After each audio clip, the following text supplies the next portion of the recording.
Star Wars, Indiana Jones, the other films. Very great. Welcome to Munch Media, as we talk about none of those films, but other films. Joining me to talk about other films that aren't those films, Aaron. Hi guys. And joining us, somebody who isn't Aaron or myself or Harry Potter, Joe. I don't know. Some people have called me Harry Potter before. Is it just because you wear glasses? It could be that. Can I talk about when he called me Harry Potter? Actually, well, I'm gonna do it anyway. It was in Tesco. I was just leaving with my meal deal, as you do, and he was like handing out leaflets for like a paintball place, and he just called me Harry Potter when I rejected his offer. I don't know if it was an insult or if he was just suggesting that he was just suggesting my name was Harry Potter. That kind of sounds like an insult. I think that man insulted you in like a really weird way. I turned down his offer of his little paintball leaflet and he just called me Harry Potter. Like, is it slang for something? I don't know. No, it's just like being an asshole. Like, he's like, okay then, Harry Potter, you don't want to get shot by, a bunch of plastic paintballs and fuck you. No, I don't know. I like that. I'm sure there's plastic in there somewhere. There's definitely plastic in there somewhere. I don't mind being referenced to one of film's biggest characters of all time. Nah, but the dude was being an asshole. Like, yeah, he was definitely being an asshole. Yeah. Oh well, he should get better insults then, because that was a bad one. He should have just turned around and said, "Well, sorry, Luke Hamill, I won't go on my way." Sorry, Luke Hamill, but Luke Hamill will be joining us next week to reveal Star Wars Episode 9. Hello, it's me, Luke Hamill. I'm here to talk to you about Star Wars Episode 9. I'm not in it because I died. Right. Oh. So moving into... Well, he doesn't exist. Spoilers. So, yeah, I was going to say. I mean, Luke Hamill doesn't exist, so that's not a spoiler. Oh, well, it is now. Oh, well. Is that the one that kissed Fisher Carey? I quite like the name Fisher Carey. That's a pretty good Fisher name. Carey. Sounds like someone's joke name on like CS:GO or something. Yeah.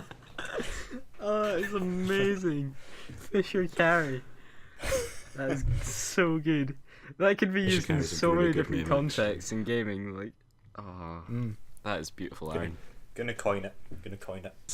Speaking of Fisher Careys, I can't think of a segue. What films do people want to talk about? Joe, this is a good time for you to bring up yours. Oh, yeah. So, I don't watch many films because I'm a bit of a loser or whatever. Get the fuck out. Get out of the podcast. It is difficult. It's an investment of time. Yeah, it is an investment, and I'm someone who likes to get instant gratification out of what I'm doing. I don't know if that's even the right word, but we're rolling with it. Yeah, I know what you mean. Like video games, like you can jump in and out of games. You can stop anytime you want. More interactive. Yeah, I like interaction. I'm a big fan of character development in things, and TV's perfect for that, in my opinion, because you got so much time to flesh out the characters and stuff.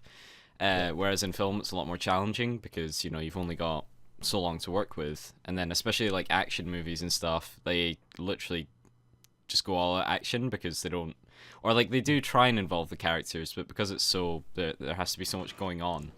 Yeah. They don't get much time to get. There's definitely a lot of stuff that suits being a series and stuff that suits being a film. Yeah, for sure. That's so I'm going to talk about The Force Awakens because I watched that again recently. It was my second time watching it. I watched it in the cinema. Oh, fucking damn it, Joe! Why didn't you say that? That was the perfect time for a segue for Carrie Fisher. Yeah, I know. Fisher well, I mean, Carey. it still technically is a segue for that. It's okay. Continuing That's on true. from Fisher Carey. Fisher Carey and Luke Hamill. Fisher Carey and Luke Hamill. Yeah. Both in. Wait, no, they're not. Well, they are both technically in the movie. Luke Hamill has a much Harrison Solo. Harrison Solo. Yeah. Yeah, they're both in the film. Yeah, they are. Luke Hamill just has a very, very small cameo. Yeah, it was a really good film. Both times I watched it, very satisfied. At the end, it did everything I wanted it to. Anyway, what did you want it to do? Be a cool looking Star Wars film with interesting characters and good action. That's about it. True that. A lot of people had a lot of complaints about that film, about it being too copycat or whatever of A New Hope, and I get what they're saying, but it was different enough for me not to care, and it's just like modernization. It's kind of like having a remaster of a game, for example, like Dark Souls 1's getting remastered or whatever. It's you want the thing you loved to be modernized and look really nice all of a sudden. I get It's what you just mean, satisfying, yeah, 'cause you want that same positive, happy experience, so you play like a game or watch a film and you're like, oh wow, that was great, but you want the same thing, but you don't, and I think we definitely got that with The Force Awakens. Yeah, definitely. It's so similar, but Yeah, it's different enough It's not be very completely similar. panned. it is very similar, but I in terms of like narrative, I think like the narrative was almost identical in most parts. But it was I feel like it was structured a little differently, like where the narrative happened, if that made sense, or like the pace it went at or something. Yeah, the pacing is very, very different compared to old Star Wars films. It's definitely modernized in that sense, and the characters are definitely more modern. Yeah, the characters definitely, and just the effects and stuff. Like, man, some of the fighting and stuff looked really, really sick. I mean, even just like the close up. I remember there's like a close up shot of when they're in the forest fighting Kylo Ren and Rey. Like, there's a close up shot of Kylo Ren's lightsaber, and it just looks so cool. Like, oh man, like the glow on it and stuff. Is it when it looks like he's about to behead her? I can't remember exactly, but I know there is a close up shot of it somewhere in that section, and man, it looks good. I was just, and like the noise, the sound design. Oh my god.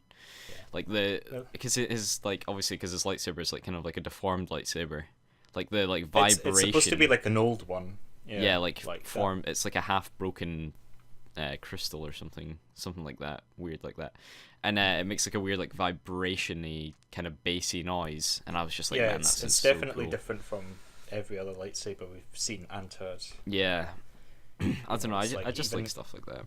Even down to the whole like ignition, it's like bzzz. Yeah. It's like a broken bug thing, catcher sorry, thing. could you do more Star Wars noises for me? Oh yeah, sure. Let me think. If you're out there, George Lucas, I know you don't. Oh fuck. Who's doing the next Star Wars? It's Abrams, isn't it? J.J. Abrams. Is he doing another one? Yeah, he's the next one as well. He's directing the next one. Crazy. Even though Ryan Johnson came along and like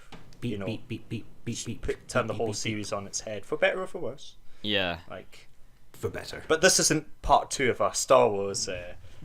No, we don't talk about that, Aaron. Wait, it's not? Oh no. Oh, wait. These notes I wrote out. Oh, they're so we're useful. going to wait until the next one comes out in about 3,000 years. I think we're just gonna wait until Just the get end rid of of time. those notes. Yeah. And it was a good way to reinvent or reinitiate the series, I guess. I think it's good that they held off with the crazy controversial one till second. At least wait until you've got some characters to kill off. Is that a cat? Like Luke Hamill. But oh wait, and Solo Ford. No, getting you're just killed. spoiling movies for everyone. And real life took Fisher Carey. So We're all forgetting about my boy Jar Jar though. Like, come on. Your boy. And boy, your boy. Jar Jar. Or should we call him by his real name? Snoke. For fuck's sake. I love that theory so much. Biggest spoiler ever, ladies and gentlemen. I'm very Yeah. sorry, but it just had to be said. Yeah, had to be said, had to be announced. It's like I don't know, you know the question that people like ask, like, oh, if you could take one person in a zombie apocalypse, who would you take?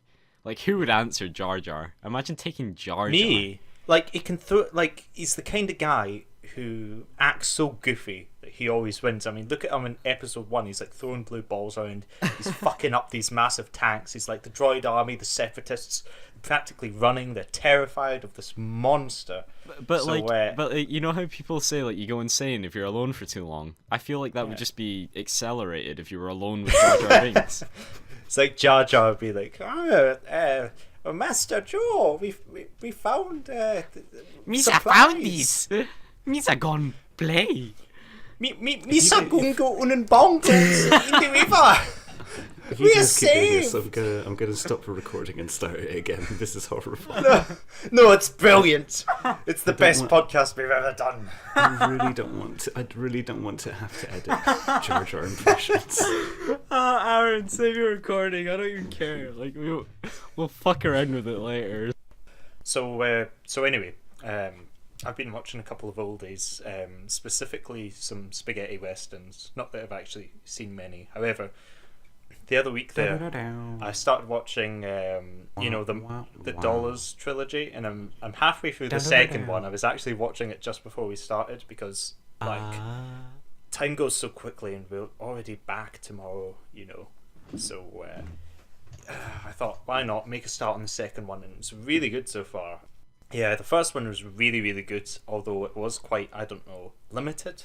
Obviously, since Clint Eastwood wasn't massive at that time. Not every director in Hollywood was making a western.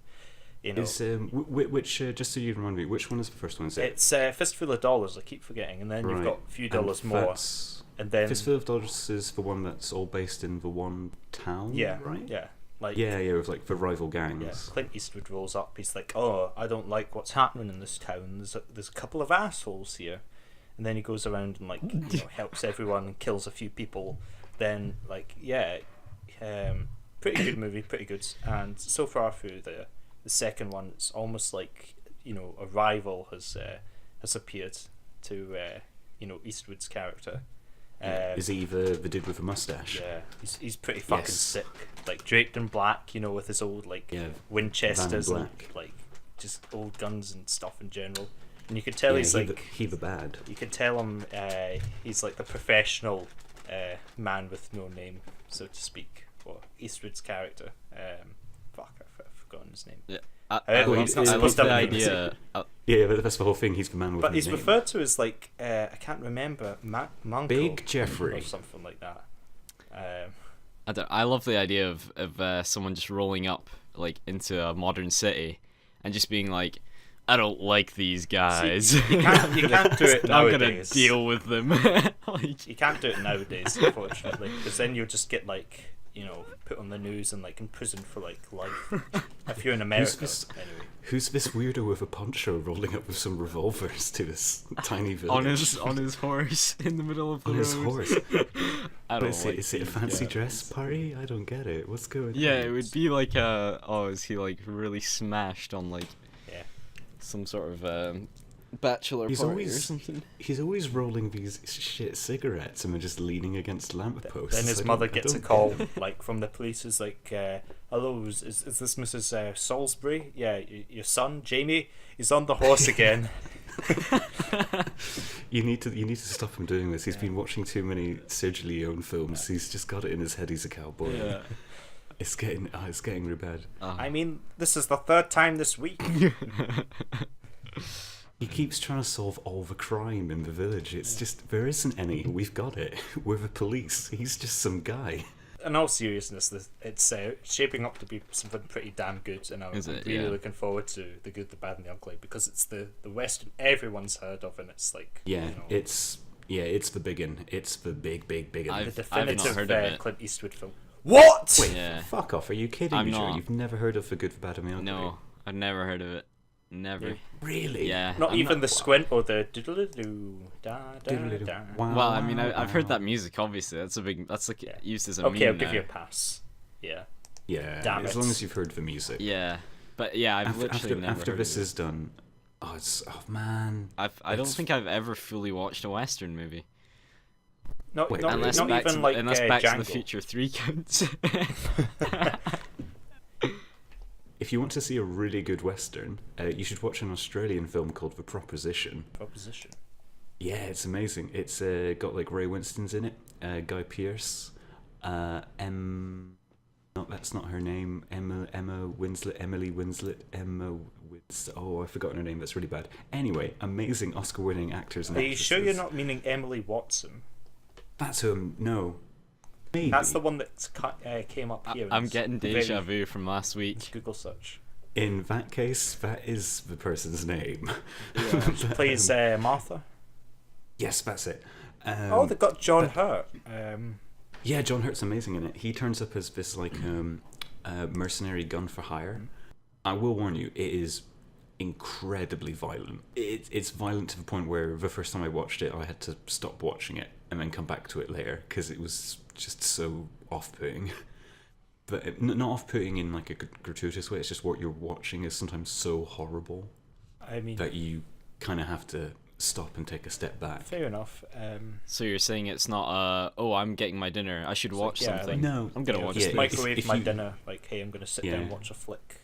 You wouldn't. Go If and you watch have anything that Proposition. resembles like spaghetti, anything that's mushed, anything that's red or bloody, yogurt. yogurt. Wait, what? I don't know. That's what came to mind. Yogurt? Yeah. Like it's tell you what- you'd be like, oh god, it's like mushed up guts or something. Like, I mean, it Yogurt tastes like looks- strawberries, Yogurt. but like, Yogurt's Be like, creamy. Yeah, wait, yogurt looks It's a I creamy don't know, do you dream. think- what would you eat a Aaron, yogurt during the proposition? probably not. But hang on, I think we're missing the important part. Why do you think yogurt reminds you of people's insides? No, not well. Like the stuff inside of people's insides, certainly. Like bloody pulp inside of like, I don't know. Wait, like, but yogurt's not bloody, it's white. it could be bloody. Could be like very like, what's the word? Viscous, kind of like, I don't know, blood. What do you think yogurt's made of? People. People? Yeah. Oh, okay, that explains it. Does Cowboy vs Aliens, Oh, Cowboys vs wow. Aliens count? as a That Western? ain't modern. It's got Yeah. CGI, but it ain't modern. It's too old. I 2010. I guess it counts as a western. It does have cowboys in the title. Yeah. Okay. I've changed my mind again. I have watched a Western all the way through. Jesus Christ, Joe. Have you seen something like No Country for Old Men? No. Oh Jesus. Okay. There will be. I told you I don't do There films will be. very There, much there will at be all. blood. No.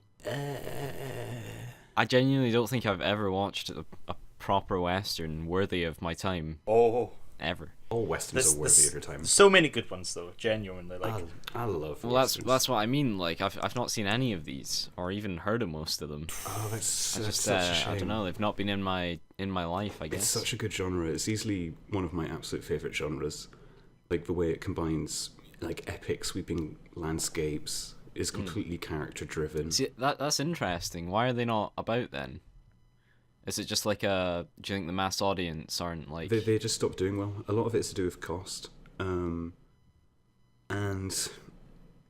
people kind of got used to them.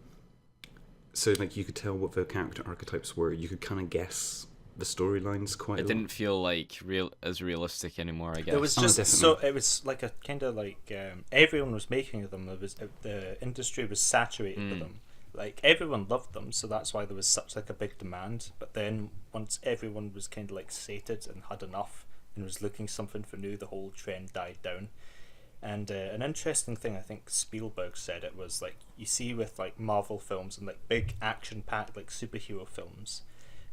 He said since so many are being made like today, now more than ever, like it's gonna go the same way because like everyone's eventually going to see the same thing and it's going to be like, oh wow, Guardians of the Galaxy was like inventive, but now everyone's making like superhero comedies, and how many more films can you make that are different, but they're all going to be the same action, like fighting, explosions.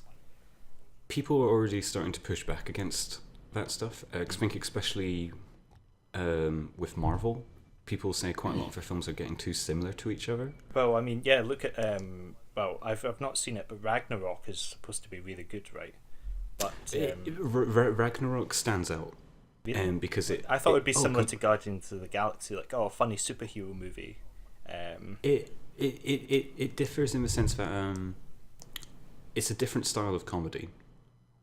For one thing. Is it a different type of cast? Oh, or completely. is it It's still technically an ensemble, but it's far more about a couple of individuals and their journey rather than a group.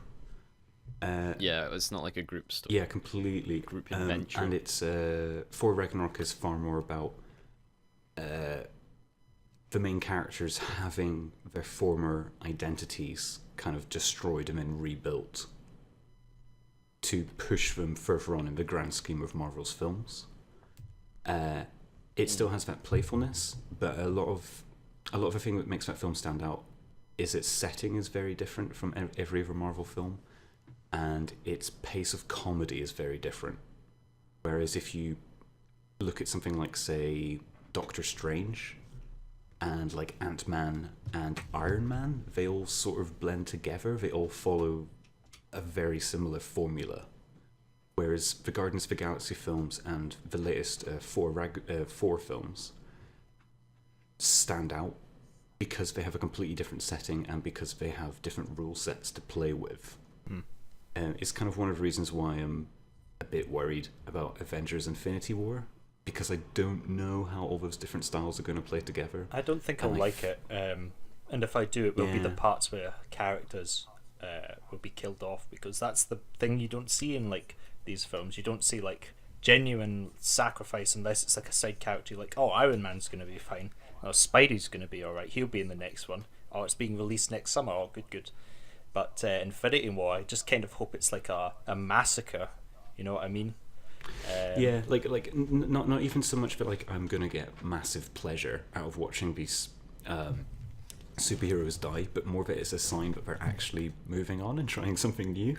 Well, yeah, I think it would be enjoyable because it's something different. It's not just like, oh, Captain America threw his shield and blew up the big alien guy. Wow, it's like, oh, Captain America is holding a dying Spider-Man in his arms or whatever. Like, oh God, like these characters, despite being like, you know, having their own movies and like series, like genuinely at risk from like Thanos poses a threat. You're not just gonna sit through it cross-armed and be like, oh, he'll be fine.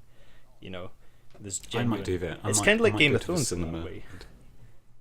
It's you're like, oh my God, he could die or she could die. I don't know. It's exactly like Game of Thrones. He's not going to turn around and be like, oh, that's annoying. Iron Man's fucking his sister, and he wants to take over the Avengers. Not in that way. No, like I don't expect a giant dragon to like appear and be like, you know, Dracarys and like burn Thanos to the ground. But you know, if any of them was going to have a dragon turn up, it would definitely be Avengers Infinity. Yeah. There is actually a dragon in Thor Ragnarok. Now I've thought about that. Oh, cool.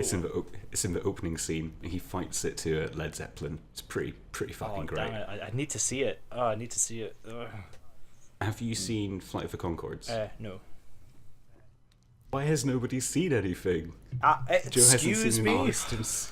You haven't seen Flight of the Conchords. What's going on? Oh, any other oldie westerns? No. Have I been watching anything else recently? That's the question. So yeah, that is the question. Kind of binge watching Clint Eastwood's like films that he's known for, like the big famous ones. Tried watching some of the ones he directed, like loved Gran Torino. Tried to watch American Sniper, but I got bored out of my fucking mind. Yeah. Oh yeah, I've heard like pretty bad things about that film. Remember someone in our class brought up as the most hated film. It was like, oh wow, that's not surprising because I found it boring as fuck. Sorry. Yeah, it's quite boring. It's I didn't mind it. I just didn't think it was amazing. I didn't really understand why it was nominated for an Oscar. Which reminds me, I ended up watching Best Picture. Yeah, which feels weird because it's not a great film. But another war film from a kind of controversial director that I ended up watching a little bit ago, Hacksaw Ridge. Oh, I really wanted to watch that. Although the only thing I really saw Andrew Garfield in before was like fucking Spider-Man 2, the Amazing Spider-Man 2. Sorry. Andrew Garfield's a really good actor. He's definitely getting some weird direction in this. It's fucking awful. Like, wait, I'm really? just gonna say this right away. I absolutely. You were so angry you punched your desk again. No, I nearly pushed my cup off the table by accident. Okay. No, I absolutely fucking hate it. Really? I had a friend who gave a glowing review of it. He was like, Aaron, you gotta go and see this movie. It's fucking amazing. It's like, I know you don't like Andrew Garfield just because you've seen him in The Amazing Spider-Man 2, but you gotta watch this. It's great. And he was telling me like, oh, he's saved all these people by, you know, like throwing them off a ridge. Well, not throwing them, but like, you know. Yeah, that doesn't sound like saving them. So like the true story of it is amazing. It's, you know, about a Mormon medic who refused to pick up a gun And he was in World War II yeah. and wanted to be a medic instead. He was like a conscientious objector. Yeah. There is actually one scene in the film that has a really fantastic speech where Andrew Garfield explains to his military commanders, with the world going crazy and ripping itself apart, is it so bad to want to piece a part of it together? And it's like, you give a good speech there, Andrew Garfield. Yeah. It's a shame that his accent sounds like me trying to do a weird southern accent. Right. It's put to the point where I kept laughing to begin with, because he was just like, wouldn't you know, I'm here and I just want to be a good medic here in the South helping people. And like he played, like, everybody seems to be an idiot, I think is the thing. Like, everybody in the film is really stupid. Fucking Vince Vaughn is in it trying his best to be like a gruff military sergeant, and his voice just keeps cracking when he shouts at people. Yes. That's not good. So like he's just not threatening. That's not what you want. The first half of the film is just super cheesy, and at parts it really just reminded me of like a soap opera. See, I don't want to sit through a film, like, I don't know, 30, 40 minutes into it and be like, oh wow, I fucking hated it so far, but the good stuff is like right at the end. I mean, like, that's the thing, is the people I talked about it said that when it gets to the actual battle of Hacksaw Ridge, it really, kicks it up a gear and gets into this amazing action, all this kind of stuff. And I get there, and I just thought it was the most stupid thing I had seen. It's like all the American soldiers from this company climb up this ridge. They're going through this, burnt out landscape. There are dead bodies everywhere. There are guts hanging from trees. There's just smoke and fire everywhere. They're descending into hell. And then this one soldier walks next to a corpse, and then the corpse like bolts upright, starts just screaming. The soldier then starts screaming back at the corpse, and then they just get lit up by Japanese soldiers, and their bodies explode like in just a hailstone of violence. Yeah, and then another American soldier wants to run forward and start fighting, but he's getting shot at from everywhere. There's no cover, so he just picks up like the torso of a dead soldier and uses it as like a bodyguard shield. Runs forward as it's getting shot to pieces, and then starts screaming in like a very Team America fuck yeah kind of way. We're Americans. Fuck yeah. It is America. It's just that, and I wish I could tell you how bad the rest of the film was, but I turned it off because it was. You didn't watch it. Yeah. Well, you put me off Hacksaw. That sounds interesting. It's cartoonishly awful, and I just do not understand how it got nominated for Best Picture. Thank you for saving my time then. You know how you said you went on a World War II like a wee bash of World War II films. The only time I've ever done that with films, and it was a very short-lived spree, was Mafia Films. Oh. Yeah, they're actually like, I've watched The Godfather, Need to 1 and 2, and I watched Goodfellas, and I watched them all three of those films in very, very short. And I know it's not a very big spree. They are long. They are pretty never long. Watch. Yeah, considering I'd never watch films, like, barely ever, that was, like, pretty crazy for me. And, man, I love those films so much. I love the pride in your voice when you said, I've watched The Godfather Part 1 and 2. They are long well, films. I mean, so, I was just stating, whilst, yeah, they are, yeah. It's only 3 films there. Like, even Goodfellas pretty long, though. Like, I felt like that when watching it. Like, oh, wow, it's a pretty damn long film, Yeah, I sat down and watched them with a good friend, and man, it was so enjoyable. Like, what did you guys? I'm guessing you two have seen Goodfellas. Well, sorry, Ralph. Yeah. I'm really not sure how I felt about it. Yeah. I watched it. Aaron, just assume I've seen all the films. Okay, right. Okay. So, I watched it, and I thought it was really quite slow, and just like, I don't know. I appreciated some things about it, but I was like, okay, it's a good film, but it's not like, I don't know, in my opinion, the masterpiece that everyone says it is. It's like, was it just the pacing that kind of threw you off of it? Maybe, yeah, because I think like I learned to appreciate Joe Pesci as like fucking brilliant. Just what a madman he was. I mean, everybody's incredible in that film. Like Ray Liotta That's bad. I've forgotten everyone else's names. He's the famous guy. The that's always characters in as Scorsese well. films. Robert De Niro. That's ridiculous. Yeah, Robert De Niro. I thought it was De yeah, Niro. Oh yeah, I was De saying Niro, Judge Niro. That's not a name. You're thinking of Rio.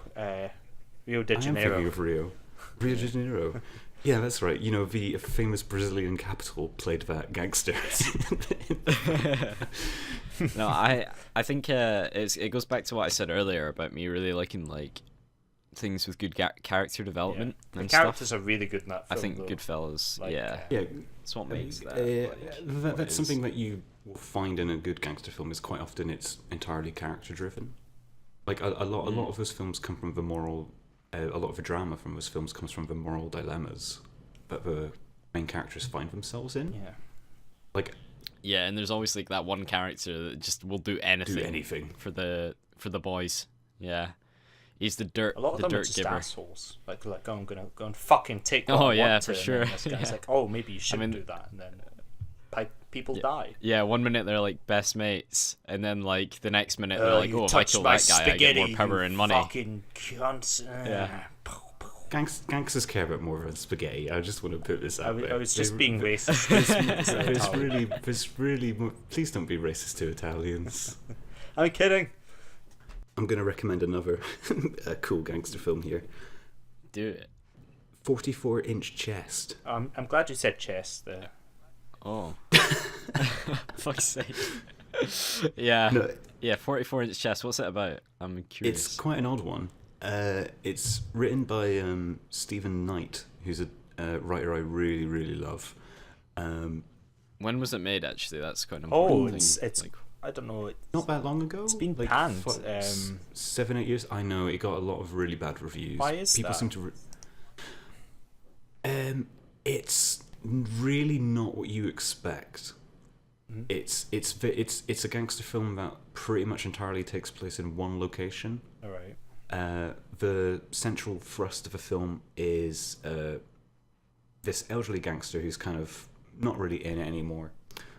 Finds out his wife has been cheating on him, and so he, very distraught by this whole thing, gets his old criminal mates together, including John Hurt, which is brilliant. It's Oh, another yeah, John Hurt yeah. role. Yeah. And Ian McShea, who I absolutely love, and then the guy who plays Stannis in Game of Thrones, whose name I can't remember. That's weird seeing him there. You know. Yeah. Tom Cruise. Yeah, Tom Cruise. Yeah. So him, Yeah, Tom Cruise. Tom Cruise, John Hurt, and Ray Winston, and another Ray Winston and John Hurt duo. I just realised that. I'm just recommending Yeah. films with John Hurt and Ray Winston in them, and Tom Cruise. But basically the film is they get the guy who's been sleeping with the wife. They get him, tie him up to a chair, and the main character is basically just like trying to figure out why his life is fucked and whether or not he should take revenge on this guy, while all his friends are there just like basically shit talking him and not helping him at all.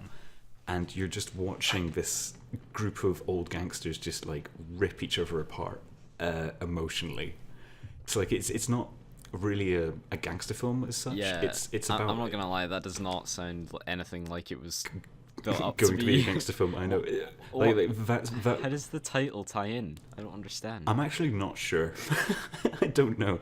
They failed on so many levels. I think that's literally just the size of the main character's chest. I really don't know. Just like, hey guys, I got a 44-inch God. chest. 44-inch And chest. bullshit is 43, and then it's like death and like bloodshed. There's no death or bloodshed. It's just a drama about a bunch of gangsters in a room talking. But No bloodshed. there's That's no blood. definitely not a I gangster know, film. but it's Yeah. it's some of the best dialogue you will hear in a film. The acting above just from absolutely everybody is absolutely impeccable. Especially Tom I'm sure there Especially are Tom films Cruise. that have been carried like by their dialogue. Of course, there have been. So why is this one so like? I don't know. Is it just the? Well, I think they just you can't like advertise it as a gangster film then not have bloodshed. I know. Oh, I mean you can, but like obviously people are going to be pretty pissed. I don't know if someone goes into that kind of film, I'm sure they're expecting. This is the reason why I think it stands out. It stands out for me is I expected it to be quite awful, just given all the reviews of it and how it had been treated. And then upon watching it, I was really pleasantly surprised at the directions it goes in. And maybe that's why though. Maybe because you went in with low expectations, you came out the other end not so bad. And then the people that actually wanted to see a gangster film and they were like, "Oh, this is going to be really good." Yeah. That's why they were so disappointed. Yeah. And There's gave been really a lot bad of films that reviews. have been like panned when they initially came out, and then a few years go by, and they're classics. Like, I'm sorry to bring it up, but 2001, everyone fucking hated it. 10 years go by, it's a classic. Like, maybe the same will happen with this. Like, it would be like like a gem. I think it'll be like a little hidden gem that people are going to find. Another little hidden gem that I think will get revered as time goes on is a film that just got added to Netflix called Annihilation. Have you guys? I'm really not sure about it. Like, after hearing a bit more about it, I was like, okay, maybe this isn't my film, and the whole hype surrounding it is just because it wasn't released in cinemas.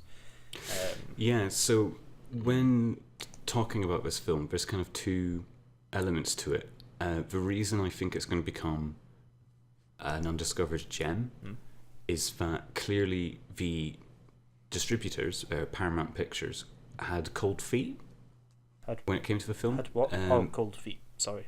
Cold feet, because a lot of sci-fi hasn't done that well in the last year. Like Blade Runner did really poorly. The new Star Wars film had like a pretty big backlash. Oh yeah. So you can kind of understand why they were a bit cautious about it. But the main reason they didn't put it out in cinemas is because Paramount just aren't in a good space financially. Are they not? So they essentially really not. They're millions upon millions in debt. I had no idea. So it's why they're selling quite a lot of their films to Netflix, including this one. And it's a real shame because it's Alex Garland's second directorial feature. Alex Garland being the writer who worked on a lot of the work for Danny Boyle. I'm sure I've heard his name before. Oh yeah, you've definitely seen his films. He wrote things like 28 Days Later, The Beach, all this kind of stuff. And his first film that he got to make himself was Ex Machina, which came out a couple of years ago. Oh yeah, that was really good. I really enjoyed that. Yeah, amazing film. People absolutely loved it. Ended up winning Oscars. Did it? And this was his and this ended up being his follow-up. He got way more money to make this big blockbuster. And then because the distributor got cold feet, they just shoved it out on Netflix. That's such a for shame. like a quick buck. Because honestly, it's a huge shame because watching it, you constantly find yourself saying, "Man, I bet this would look amazing in a cinema," because it's clearly been made as a film that's meant to go into the cinema rather than something that's streaming or just to be watched on TV. Yeah. And I think it's going to become a hidden gem because it is genuinely a fascinating film. You mentioned 2001 earlier. Yes, I'm sorry. Oh no, don't worry. I was going to mention it with this because this film follows on from science fiction like 2001. You did say, and it follows on from science fiction like Andrei Tarkovsky's Stalker. It's like very cerebral, out there sci-fi that is based upon big ideas and philosophical questions rather than sort of action or spectacle. The film itself is concerned with a group of scientists, all female, played by Tessa Thompson, Gina Rodriguez, Natalie Portman, a bunch of other amazing actors and actresses in this film, including like Benedict Wong and Oscar Isaacs. And it follows. It's kind of similar to Andrei Tarkovsky's Stalker in the sense that it's about a military research expedition into a zone that is alien. There's something not right there. No one ever comes out of it. They do not know what is going on there. They just know that something terrible is happening. This place is growing, and it's going to take over everything. And as I just want to ask real quick: is there any reason that all the scientists are female, or is it just they're just all female? Is it like, it's kind of how the teams are set up. So they explain it as in every single time they send a new group into the zone, they try to send different people to try and figure out if something is reacting to them differently. And as the film goes on, you start to see each individual person get affected by the zone differently. Okay, I get it now. I won't go into it because there's some pretty interesting stuff. It's pretty unique to the characters. But what happens is that as the characters go further into the zone, it starts to become more and more alien, and as it becomes more and more alien, their mental states alter greatly. That sounds really cool, actually. It is a cool idea.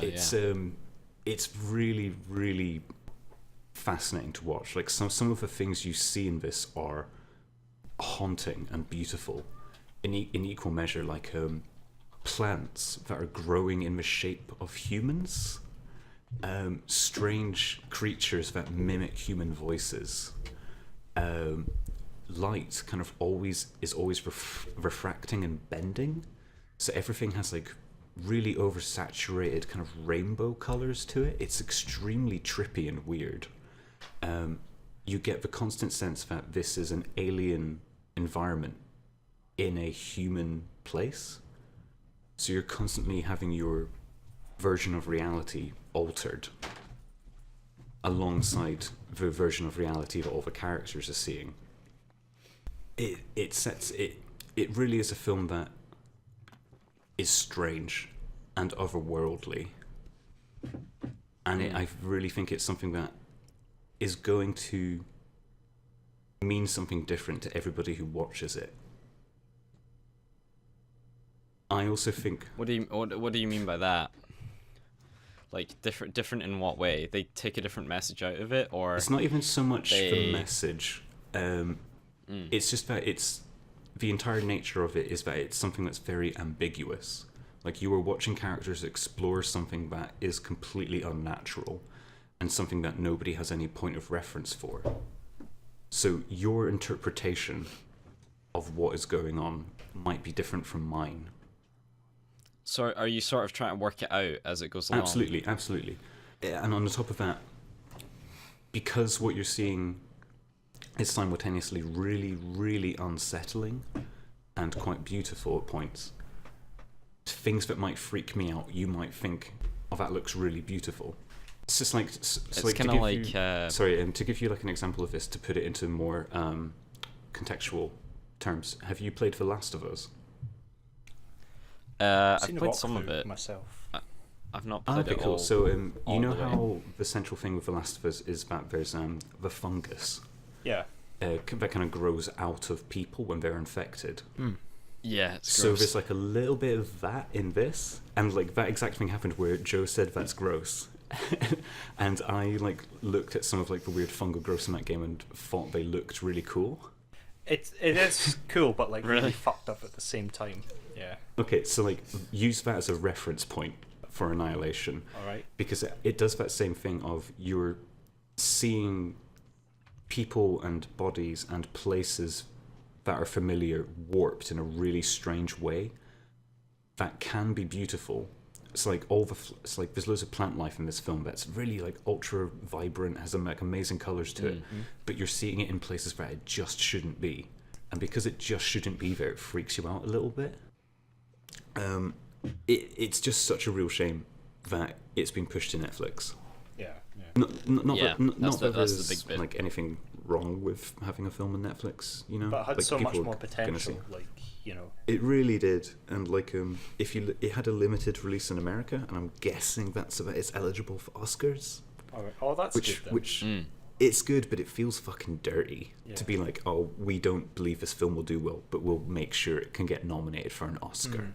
Yeah, like, oh wait, maybe if we can I don't know, nab a few awards or at least some nominations, then well, we can maybe have this big marketing campaign around a DVD release or something.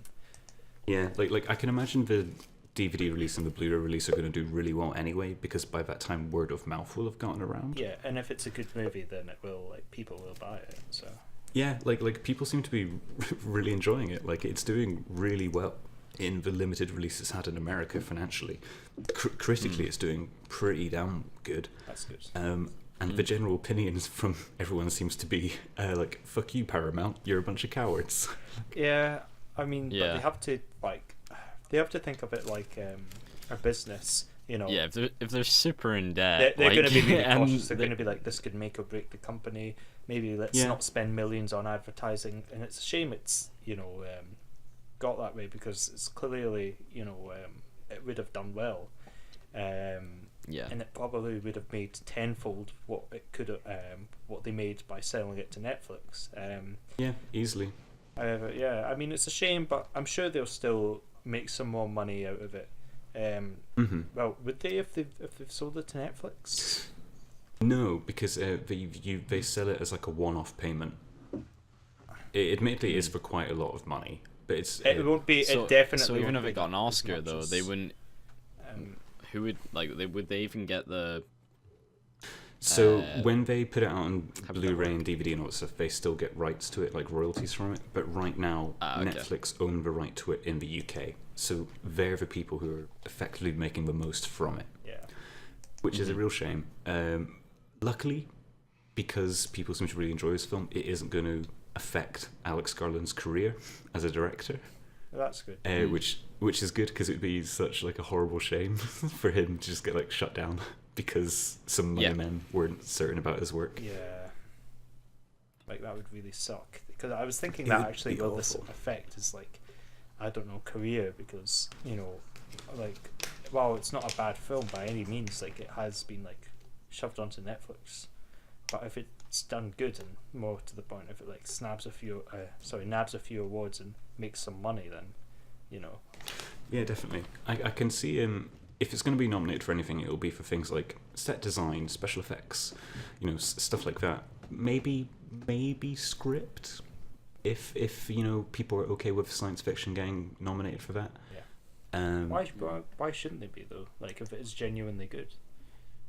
I mean, like, awards are often pretty naff when it comes to like genre stuff. You know, like, that's one of the reasons people got super excited that Gout got nominated this year. Yeah, it was very good. Because Gout's amazing, but like, think of the last time that like a horror film got nominated for an Oscar. I mean, think of like big budget Hollywood films. Now it's just fucking jump scare. I mean, even I thought was pretty good. It just, you know, a bunch of jump scares really, and people going, oh, big scary fucked up clown, and yeah, that's, you know, it's a shame, but it's true. There is some horror in Annihilation. There is some pretty gross like body horror stuff. Yeah. But a lot of it is way more just like unnerving, unsettling, creeping unease, which I think is way more frightening and way more effective than jump scares. Yeah, like I kind of like absorbing like the thing over time, like, say for example, like a fucked up body or something, rather than just like, oh, you know, something suddenly got you when you were off guard. Then, you know. Yeah, it's like it's really easy to just shout boo and to have people jump. It's far more difficult to craft like a frightening atmosphere. Mark Kermode and another film critic whose name I forget described that kind of horror as a cattle prod horror. Yeah. Where they said like you could just get the same effect by having somebody like behind you just poking you with a cattle prod every now and again. Of course. It makes sense. Yeah, because all you have to do is be like really, really quiet. Yeah. Have the camera like zoom in on like a doorway, and then just go bang, and then everybody jumps because it's just this loud noise out of nowhere, and it's really frightening. Yeah. And like there are a couple of jump scares in Annihilation, but they're not, you know, dramatic. Relied upon for the whole thing. Yeah, it's just like one or two little boom moments. But it's far more to do with like the creepy atmosphere of the piece. Yeah. Out of interest, what's your favourite horror film? Oh yeah, you already know mine, Joe. I already know. Well, Ralph certainly does. Ralph. Yeah, but I what do don't think I the already listeners don't know, Aaron? The The listeners... Shining. Yeah, the listeners don't know. Oh shit, that's right. Yeah. Oh, you have mentioned yeah. that multiple times on the podcast. It's so good, and it's not trash, and it's not got jump scares, and it's not like, oh, look at this. It's scary. Well, it is, but not like. It's good, alright. It's genuinely a good film. Good film. Yeah. My knowledge on horror is not strong, to say the least. It's not a big jump scare fest. Anyway. Yeah. I think the only horror film I've seen properly was one of the 28 Days or Weeks Later. I don't even remember which one it is, because I watched it when I was really young at a friend's house when I wasn't supposed Naughty to. Joe. Yeah, basically. It was pretty scary. I was like, I want to say 8 when I watched that film. Which one starts with like I can't even remember if it starts in like a house out in like the middle of That's nowhere. 28 weeks later. And they get Isn't on a that the boat second to one? get away. And everyone that- dies apart from like 2 Yeah, of them. that's weeks later. Okay, so I saw that when I was like 8 or something. Yeah, that's something not a good like thing that. to see when you're 8 years old. No, it was pretty spooky actually. I've got a question then for Yeah, you guys. big Oh regret. wait, we've not got to yours, Ralph. Oh, Favourite horror? Alien. Not seen it. I love me- I think I saw it when I was my very Alien. young, but not properly seen it then. Yeah, no, like I don't do well with horror at all. It freaks me out too much. But if it's like mixed with another genre Mind you like saying- sci-fi, mind you saying then that, I can take it. Yeah. What's your question? My question was, what's the most fucked up thing you've seen when you were younger that kind of scarred you, if anything? Oh, Brain Dead. Brain Dead. Peter Jackson's film he made before Lord of the Rings. It's. Have either of you seen it? No. Oh, it's amazing. You need to watch it. It is disgusting and it will fuck you up. It has the world record for the most fake blood being used in a scene. It's quite fuck. often. Yeah. It's quite often called the most violent film ever made. Really. It's also one of the stupidest films you will ever see, and it's hilarious. Really? It's so charming. It's like ridiculously charming. It's really delightful. It's just about this really sweet guy from New Zealand who wants to look after his grandma who's been bitten by a rat monkey that's turning her into a zombie. Oh, lovely. Okay. Is that a child in a blender? What the fuck? It's a zombie baby. Don't worry about it. Oh, don't worry about it. The zombie baby is maybe one of my favorite characters in the entire film. Jesus. It's extremely gross. Is the thing I would say. Yeah, yeah. I mean, But, I'm fascinated, but like, fuck me. But almost all done for violent effect. The thing in it that really grossed me out and like definitely freaks me out was there's a scene where a zombie gets cut in half and all of his insides fall out, but then his insides are still alive. All right. And they start hell like yeah. wriggling and moving forward and trying to wrap themselves around the person. Oh, lovely. And like I have never seen I'm that in fascinated. zombie stuff. Like, Fascinated. it really, really grosses me I want to out. watch some Brain Dead now. yeah, that's nice. Oh, it's so good. It Yeah. will disturb you greatly. It does have just to quickly tell you the other side of this film. There's a sight gag which is fucking brilliant. Where you know how in films there's often that scene where like somebody disappears because just a vehicle has gone in front of them. Yeah. And when and like by the time the vehicle's gone, they vanished. So that happens in this, and what happens is the main guy breaks up with his girlfriend, and he's on the other side of the street, and she's like, "No, wait!" A bus goes by him, and he's not there. And it cuts back to her, and she looks shocked. And then it cuts to a wide angle of the street, and there's just a small parked car that drives away, and he's just kneeling down behind the parked car. That is great. I like just that a really lot. awkwardly stands up and is like, "Oh, Yeah. Sorry. Yeah. See you later, Ben. Oh, that is really smart. That's a good use of like a wide angle. It's wide angle it's lens. such a good cutaway. It's such a good cutaway. Nice. Yeah, I'll have to keep that one in mind. Actually. And then after That's a that, good Peter one. Jackson went on to make the Lord of the Rings trilogy for some reason. Maybe, Yeah. I don't know, he was like, oh fuck, I gotta go do something different. People don't like this. No, people. I don't want to seem like too much of a sociopath. Too much of a Like, sociopath. No, people loved it, but like it's what led to the whole thing when that film was announced. But people were just like, Peter Jackson, the guy who just made Brain Dead, I know. the zombie film. I hope we What? ain't got any of this in this.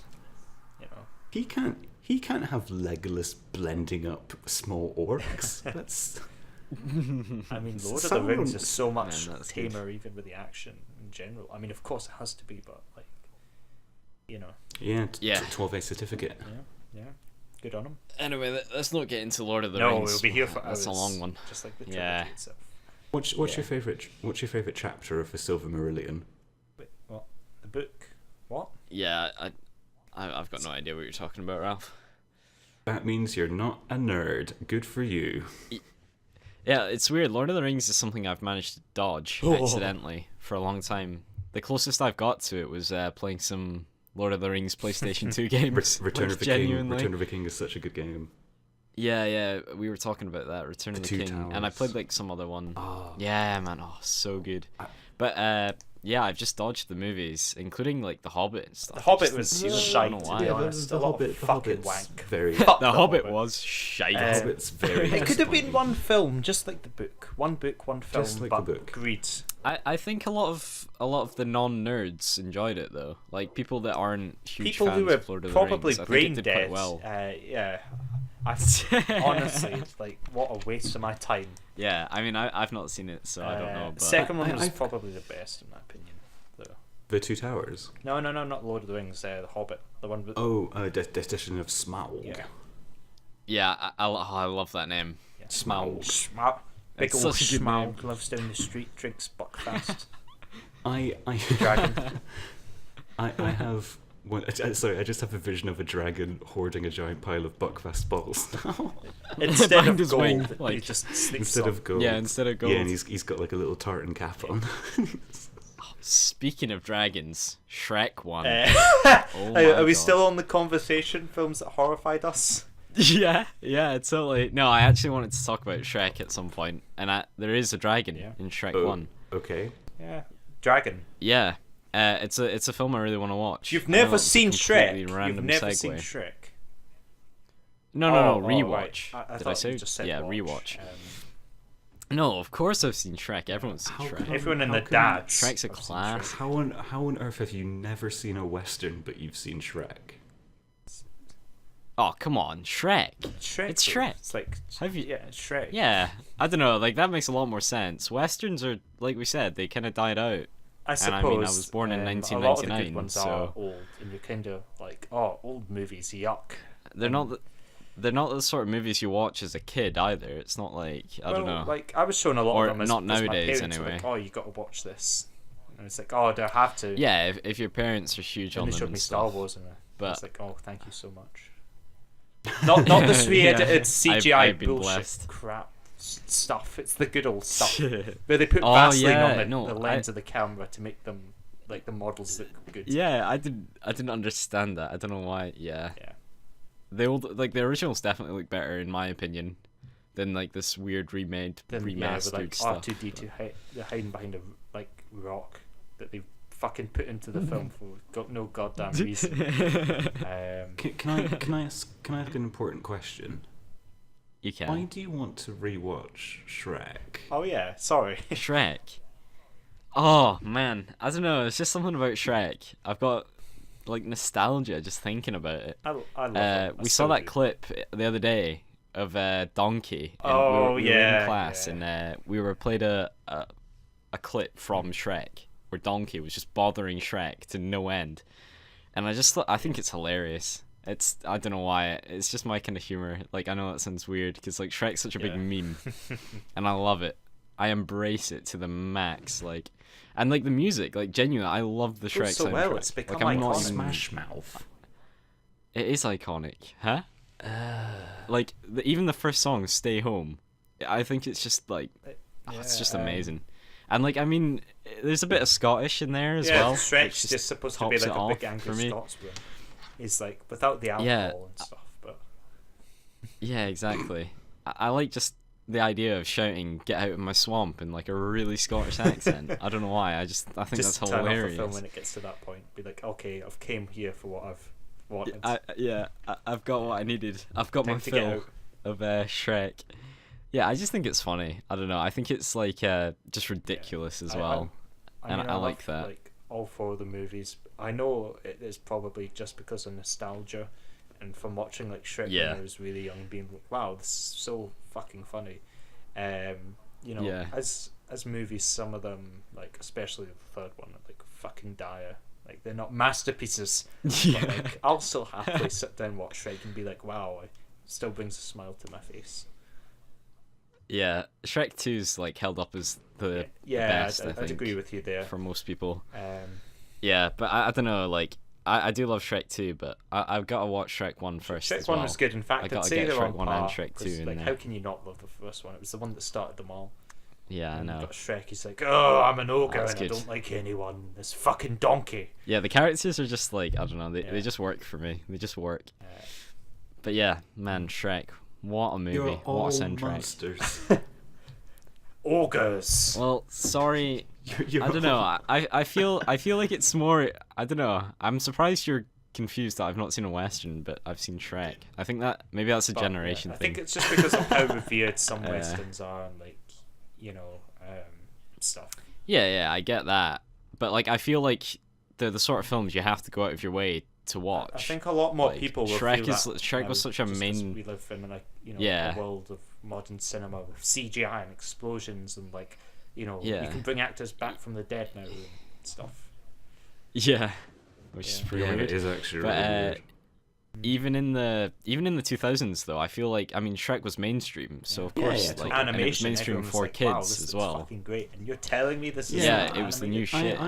I like loved it as a kid, but like watching that clip again, I just had my head in my hands. I just Really? Yeah. I Oh, still you don't love find it that even funny? because Man, of I just love because of the that. nostalgia. Yeah. But I mean, I still think I think Yeah, just Donkey's A little- character, I think it is I did genius. get a little smile on my face when he said, "I like that boulder. That's a nice boulder." Just because I thought that was so a stupid. dumb thing to say. Yeah, it's so dumb, and I love it. I love dumb humor like that, and just like the way Donkey plays like so innocent, and then like when Shrek tells him to go outside, he's still singing. He's I think annoying, that's but I fucking enjoy hilarious. when Shrek punishes him. Like that scene with the bridge. He's like, "Oh, fuck you, donkey! Go across the bridge." And he's like, "No, Shrek, don't make me go across the Yeah. bridge." And then he's like, "Oh, fucking go across the bridge." Bro. Minus the spirit. Yeah, But it's the sort of thing I love. Like I don't know, I like doing that. I like being the person that's sort of like in the back, sort of pushing someone's buttons, and like Donkey's. and you just, hate Donkey. It's like, whether why didn't they they do that meant with him- Jar Jar? That would have like saved episode 1. What? Just made Jar Jar just like a having donkey. Obi-Wan or Annie like say, not "Oh, maybe literally you a should go donkey. and like I don't know, kiss Sebulba on the cheek," and then he gets his fucking head ripped off. Yeah, they should have made him like purposely like. Oh, troll. Jar Jar maybe should They walk should've into literally the just trolled pod them. racing track. Huh? See how well that goes. Oh wow. Yeah, they totally should have made him like Yeah, a like- troll, and he should have been doing it The completely village on idiot, purpose. yeah. That would have been amazing. He would have been acting like dumb, but really he's just trolling them out their mind. That would have been so. I've got good. another question for you two. Do you have any films you kind of find like a guilty pleasure that you enjoy? Like you know it's bad, but you like it anyway. A guilty Like you're pleasure. like, oh, I know it's shit, Uh, but it's my shit. I don't know. That is a hard I mean, one. Shrek's kind of like that with us. It's not horrible. Yeah, I but, guess mean, Shrek it's is. not like, Yeah. It's not it's a good one revolutionary. though. It's a good one. Can't really think of one. First 4 film Thor. because it's not that great, All right. but I find it really emotional and I cry at the end. No, of a it. lot of people like Thor. A lot of people genuinely like it. I've Yeah. heard. Fuck, I'm trying to think of one. I'm trying to think what else there is. There is I don't something. really We all know. know there is something. You just like a lot of. Oh, I guess this kind of counts. There's a Spider-Man film from the 1980s. I think it was the first Spider-Man film to ever be made and published on video. That's awful. Yeah, I think it's awful now, but I guess it still does kind of hold a little place in my heart, because when I was 3, I'd play it on repeat on video and I jump off my table pretending to be Spider-Man. Yeah, it's a thing. Yeah, I used to do that. I used to really love interacting with the movies I was watching. It was great. Nice. Yeah, that movie was really bad. But as a kid, terrible. you genuinely don't care.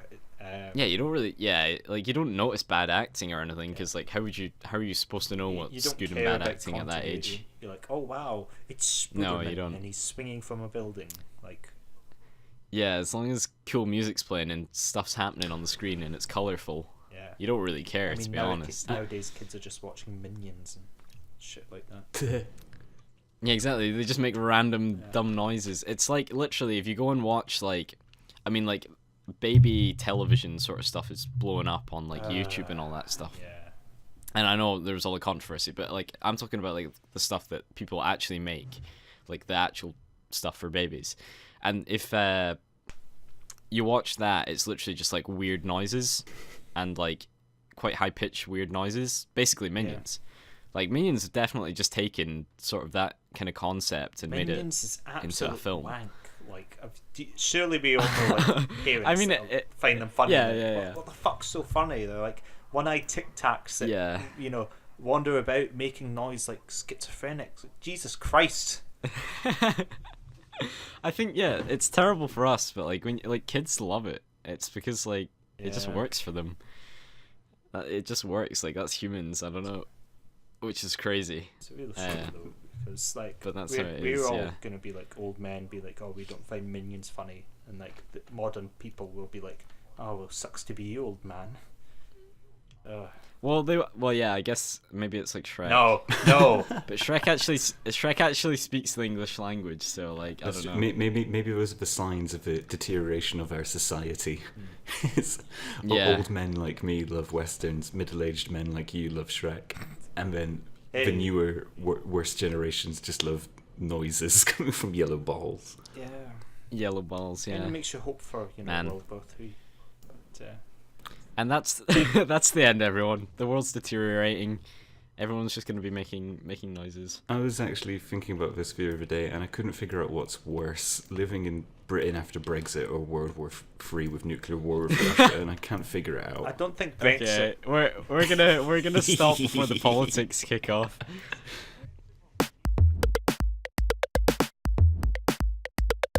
Hello everybody, Ralph here. Just to let you know, we had a little technical difficulty at this point in the podcast, so unfortunately the start of this conversation you are about to listen to is missing.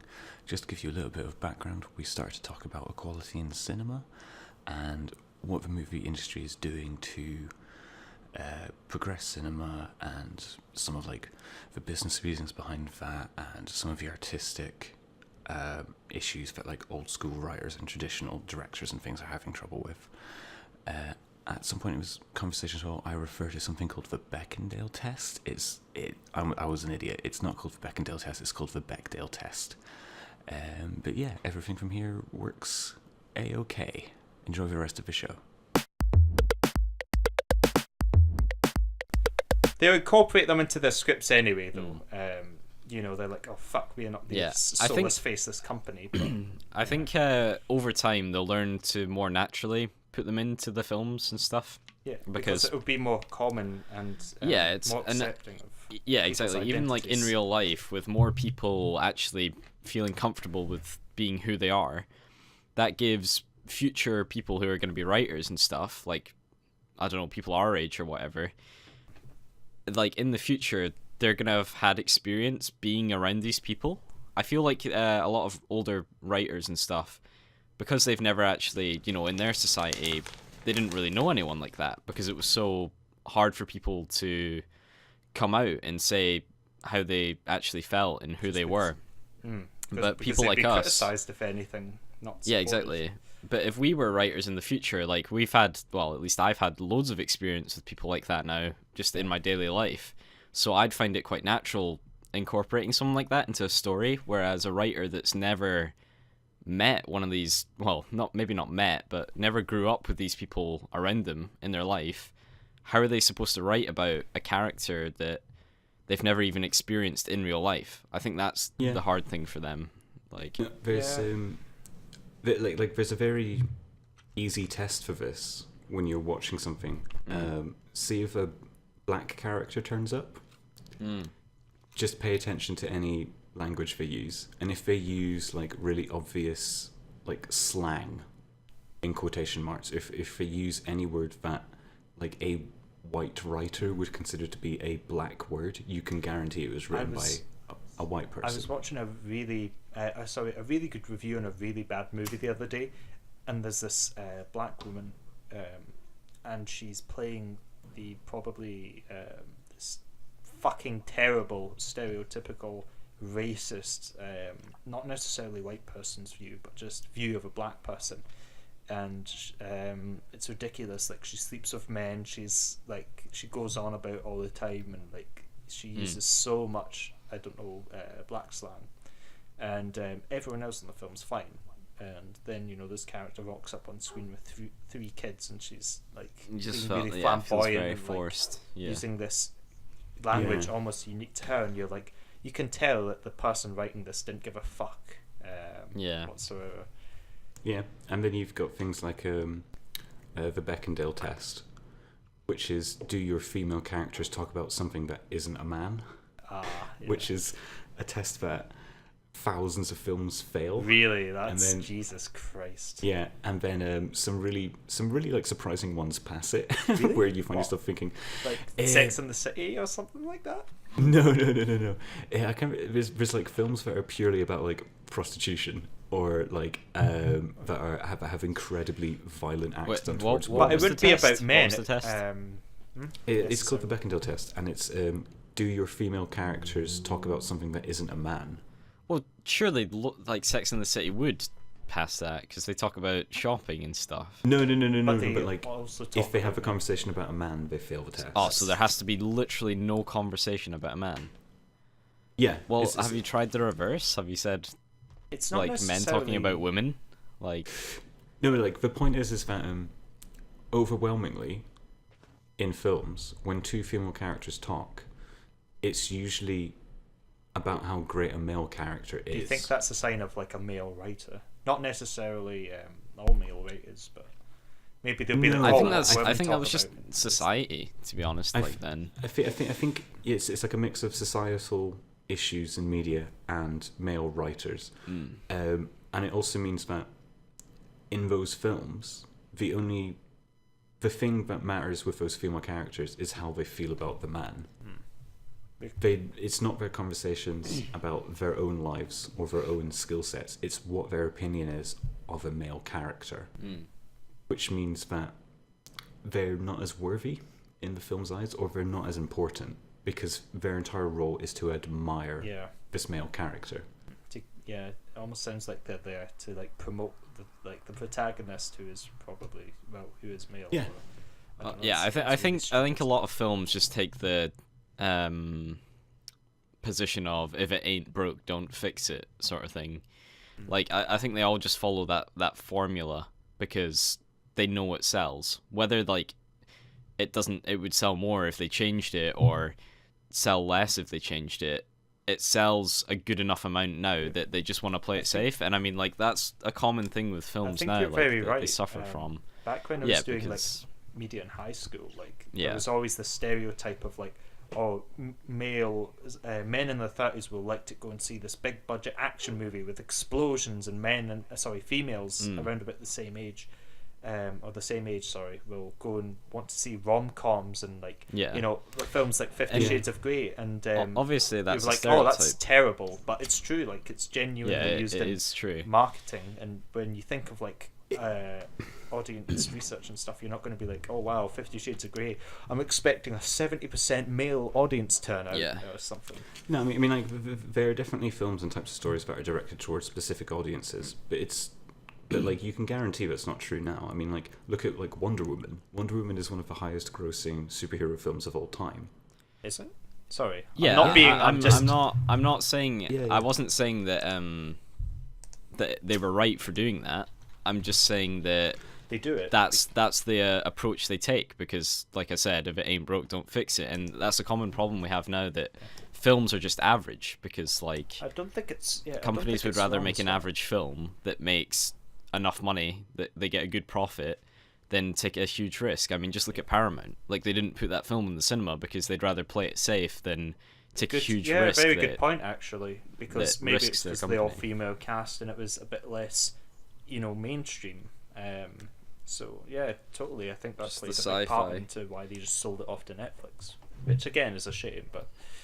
Yeah. Mhm. And wow, that made it's- a lot of fucking money at the box office. Yeah. Um, Even Wait, what did us, Wonder though. Wonder Woman, sorry. Yeah. Was it over $1 billion? No, it was close though. It was 821 million. Mm. Yeah, that's Nearly that's 822. good. So Yeah, but still a lot of money. Yeah. I don't know why I just shrugged oh, it's not $1 billion. I think those Like, whatever. stereotypes will kind of It was, dissolve though over the next few years. Sorry, Joe. The other thing is, like, even today, like, when we all study media and we still get taught these sort of narrative structures and ways to approach film, and, like, this is what works, this is how you do it. And I mean, I get that, but, like, at the same time, why can't we look at new, like, as students, why, I get we're supposed to study, but why can't we take the things that are already there and work to make new ones? I feel like that's what the direction we should be going in, rather than just going.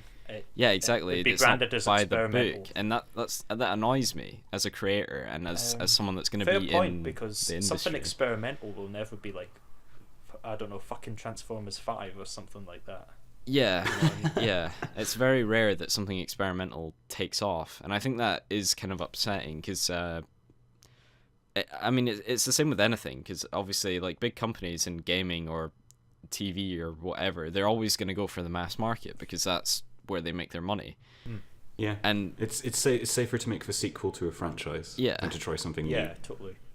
so I feel like this sort of way we're in, it will change a bit, but we'll still always stick to something. Like, there won't be enough variation where every minority or whatever is pleased. Like, it's just impossible to cover all of those things whilst also appealing to the mass market, which sucks. And I'm not saying it'll be the same people who are in the minority just now. Like, maybe in 10 years, well, I don't know, like, this is really far-fetched, but I don't know, say in like 50 years men are the minority, and then, like, all the films will just still appeal to all the other people rather than picking up the minority.